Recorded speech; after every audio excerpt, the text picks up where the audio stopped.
Hi friends, welcome back to our channel.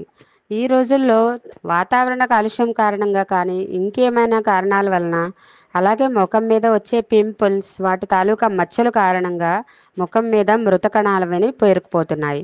దీంతో ముఖం అనేది నల్లగా విస్తీర్ణంగా మారిపోయి కాంతి విహీనంగా కనిపిస్తుంది. దీంతో చాలామంది మార్కెట్లో దొరికే కాస్ట్లీ క్రీమ్స్తో పాటు బ్యూటీ పార్లర్కి వెళ్ళి ఫేషియల్స్ చేయించుకుంటూ ఉంటారు కదా. అయితే ఈరోజు చెప్పబోయే ఈ ఫేస్ ప్యాక్ని గనక మీరు వారానికి ఒక్కసారి వేస్తే చాలు, మీ ముఖం అనేది పార్లర్కి వెళ్ళి ఫేషియల్ చేయించుకోకుండానే కాంతివంతంగా మెరిసిపోతుంది. మరి ఇప్పుడు ఈ ఫేస్ ప్యాక్ని ఎలా తయారు చేసుకోవాలో ఇప్పుడు మనం చూసేద్దాము. ఈ ఫేస్ ప్యాక్ కోసం ముందుగా మనకు కావాల్సింది శనగపిండి. మీరు ఒక బౌల్ తీసుకుని 1 లేదా 2 స్పూన్ శనగపిండిని తీసుకోవాలి. మీరు ముఖానికి చేతులకి కావలసినంతగా శనగపిండి తీసుకోవాలి. శనగపిండి వలన మన చర్మానికి సహజమైన కాంతివంతంగా చేకూరుస్తుంది. ఎందుకంటే శనగపిండిలో మన చర్మం యొక్క పిహెచ్ స్థాయిని బ్యాలెన్స్ చేసే గుణాలు ఉన్నాయి. ఇప్పుడు మనం ఈ శనగపిండిలో కలపవలసిన మరో ఇంగ్రీడియంట్ వచ్చేసి పసుపు. 1/2 స్పూన్ కస్తూరి పసుపుని తీసుకోండి. వీలైనంత వరకు ముఖానికి ఉపయోగించే పసుపులో కస్తూరి పసుపు వాడండి. లేకపోతే మాత్రం మీరు కిచెన్లో వాడే ఒక చిటికెడు ఉపయోగిస్తే సరిపోతుంది.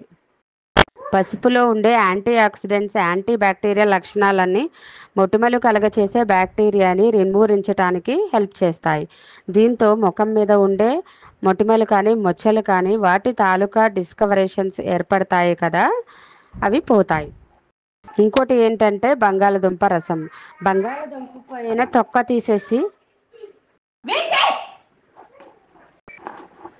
బంగాళదుంప తురుముకుని ఒక పక్కన బౌల్లోకి తీసుకోవాలి. నేను చేతులతో పిండేశాను, మీరు స్ట్రైనర్ సహాయంతో స్ట్రెయిన్ చేసుకోవచ్చు. బంగాళదుంప రసాన్ని ఇందులో ఒక 2 స్పూన్స్ కలపండి. అలాగే మీరు కలపాల్సిన మరో ఇంగ్రీడియంట్ వచ్చేసి రోజ్ వాటర్. మీరు కావలసినంతగా అది పేస్ట్ అయ్యేలాగా రోజ్ వాటర్ని కలిపి మిక్స్ చేసుకోవాలి. అదొక థిక్ పేస్ట్ లాగా తయారవుతుంది. ఫ్రెండ్స్, రోజ్ వాటర్ అనేది ఏం చేస్తుంది అంటే మన ముఖం మీద ఎండ తాలూకా ఏర్పడే ట్యాన్ని కానీ దుమ్ము ధూళిని కానీ మన వచ్చే ఆయిల్స్ని తగ్గించడానికి చాలా బాగా హెల్ప్ చేస్తుంది. ఫ్రెండ్స్, రోజ్ వాటర్లో యాంటీ ఇన్ఫ్లమేటరీ లక్షణాలు చాలా ఎక్కువగా ఉంటాయి.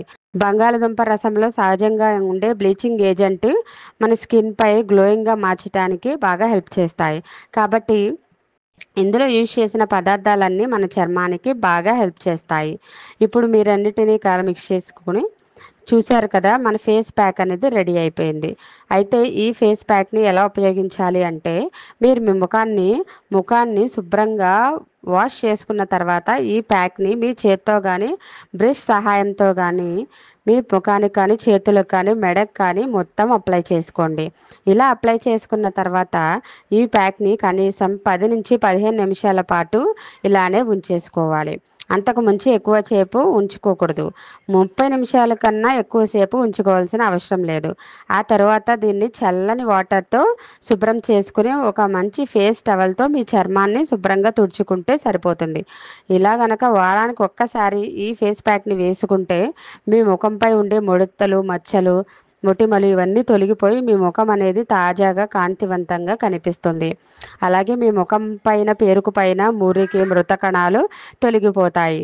మీకు లేని కలర్ వస్తుంది అని కాదు, నేను చెప్పే టిప్స్ కనుక వాడితే ఒక ట్యాన్ మొత్తం తొలగిపోయి మీ స్కిన్ అనేది చాలా మంచిగా తయారవుతుంది. మీరు ఒక్కసారి ట్రై చేసి కామెంట్ బాక్స్లో కామెంట్ చేయండి. మరొక ఇంట్రెస్టింగ్ వీడియోతో మళ్ళీ కలుద్దాము. Thank you.